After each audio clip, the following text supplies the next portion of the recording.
In the year 751 AD, deep within a remote valley in Central Asia, the two biggest heavyweights of the ancient world finally bumped into each other. It wasn't a friendly meeting. On one side, you had the Tang dynasty.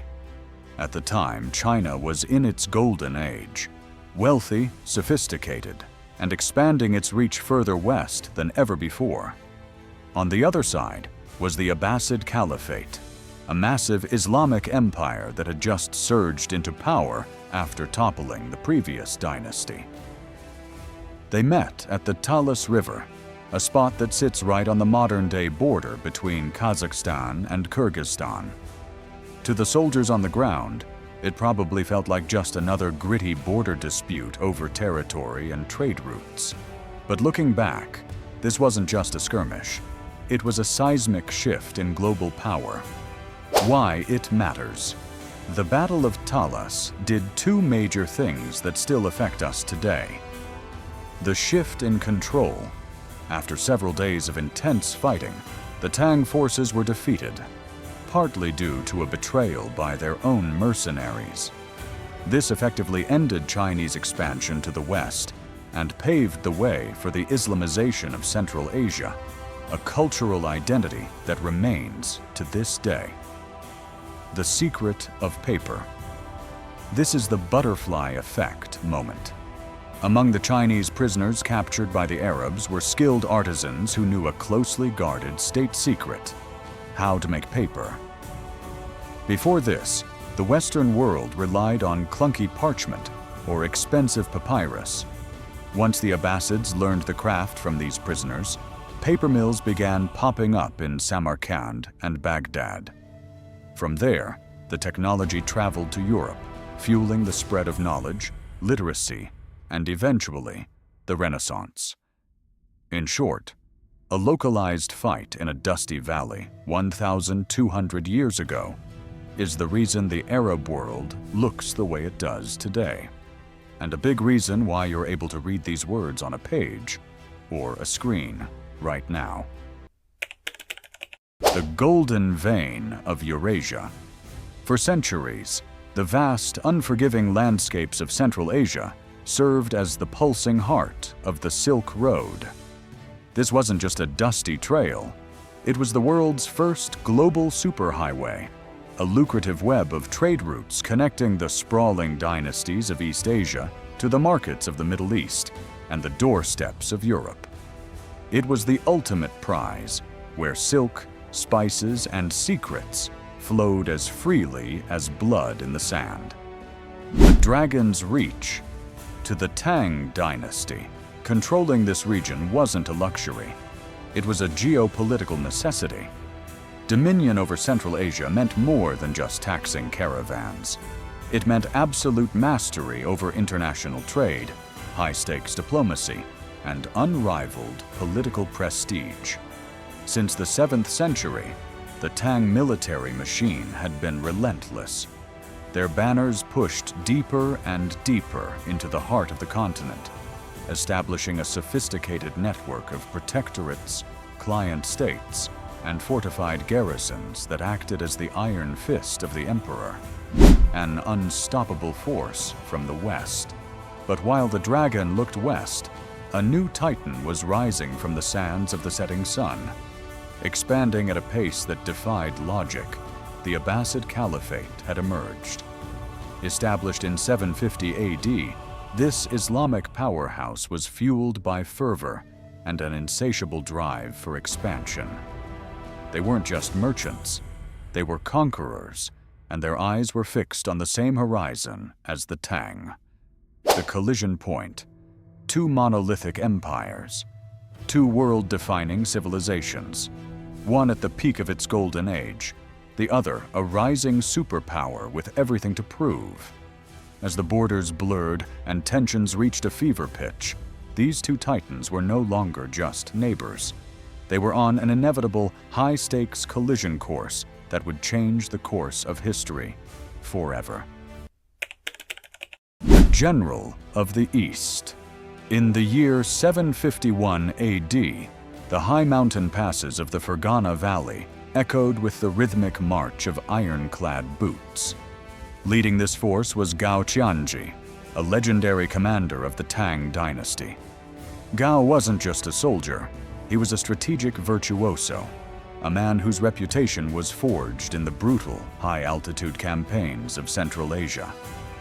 He was the emperor's sword in the West, tasked with ensuring that Chinese hegemony remained unchallenged. The caliphate's shield.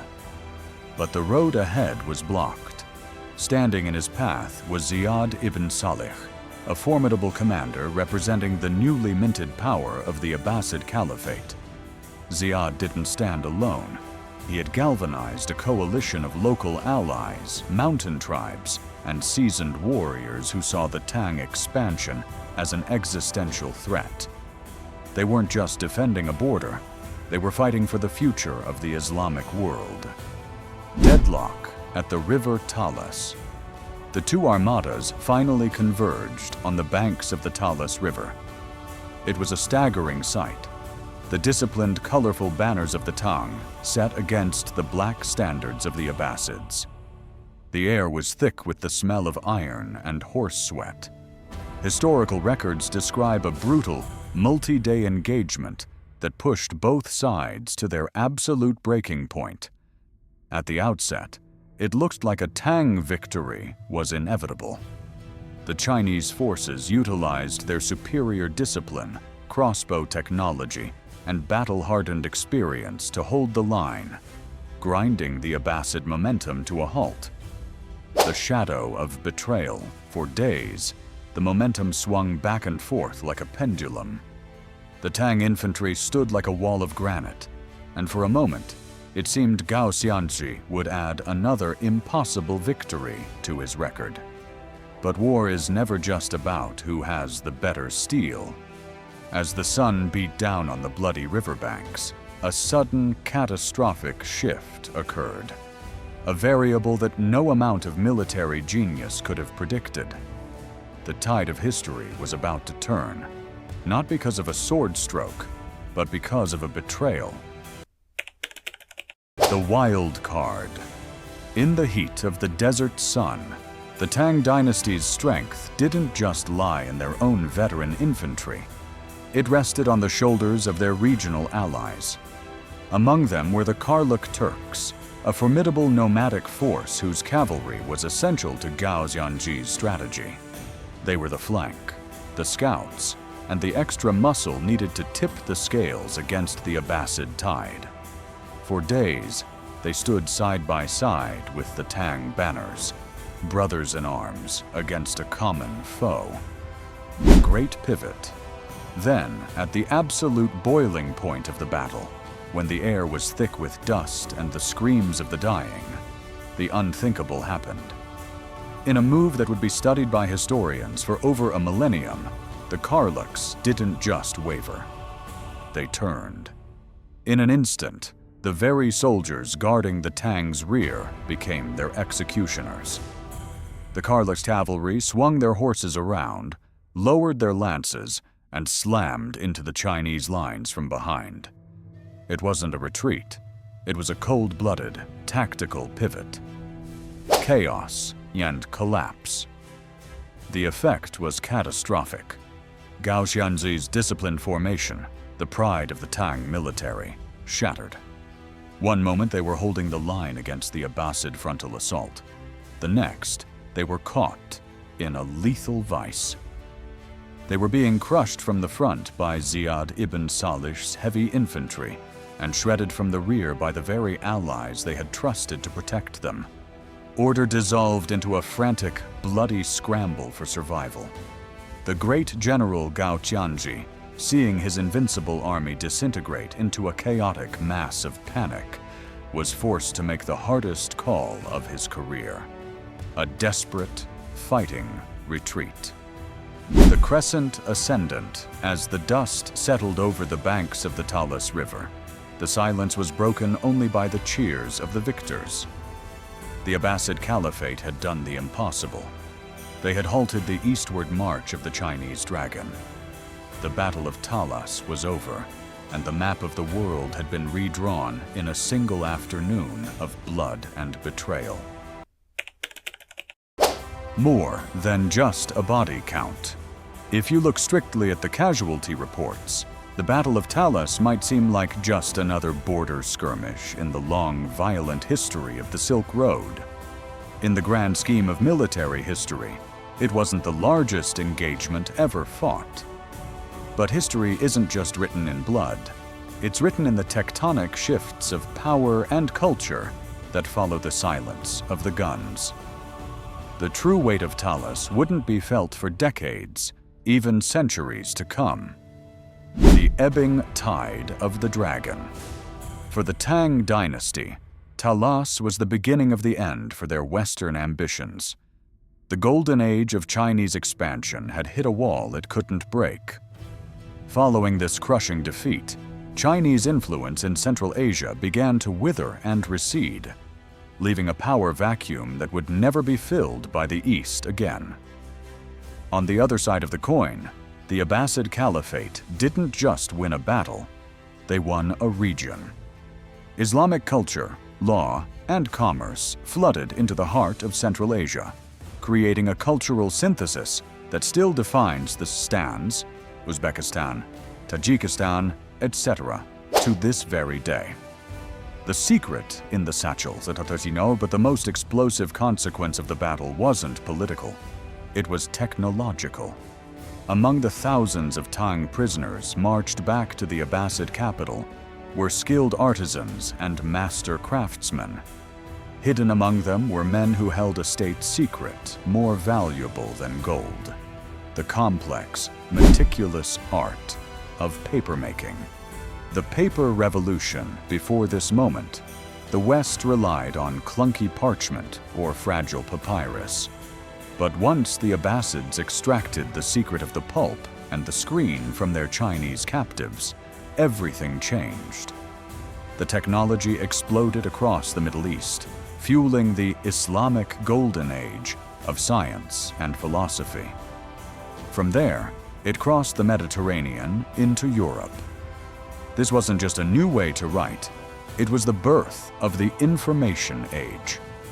Cheap, mass-produced paper allowed ideas to travel faster, further, and more durably than ever before. The Battle of Talas started as a fight over a trade route, but it ended by giving the world the very medium that would record its history. Without that betrayal at the riverbank, the Renaissance and the Enlightenment, as we know them, might never have happened. The battle lost to time. Walk down any street today and ask about the great clashes of history, and you'll hear about Waterloo, Gettysburg, or Normandy. The Battle of Talas rarely makes the shortlist. It sits in the shadows of history, a distant memory of a struggle in a remote corner of the world that most people couldn't find on a map. But fame isn't the same thing as impact. The great intersection Talas was the rare, violent spark created when two of the greatest tectonic plates of human civilization, the Confucian East and the Islamic West, ground against one another. It was a once-in-a-millennium event where the dragon met the crescent. While the soldiers fought for land and tax revenue, the universe had a much bigger plan in mind. The legacy in your hands. This minor engagement in Central Asia didn't just decide who collected tribute from the Silk Road. It acted as the ultimate delivery system for the most important invention in human history: paper. Before Talas, knowledge was a luxury for the elite, etched on expensive silk or heavy bamboo. After Talas, the secret of the pulp leaked out, transforming the Abbasid Caliphate into a global hub of learning and eventually sparking the intellectual fires of the European Renaissance. The butterfly effect. Sometimes, the loudest explosions in history aren't the ones that kill the most people. They're the ones that spread the most ideas. The Battle of Talus proves that history isn't always made by the victors or the losers, but by the exchange that happens in the aftermath.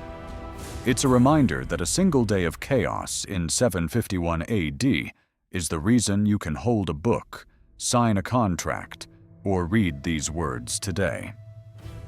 It was the battle that the world forgot, but the battle that gave the world its memory.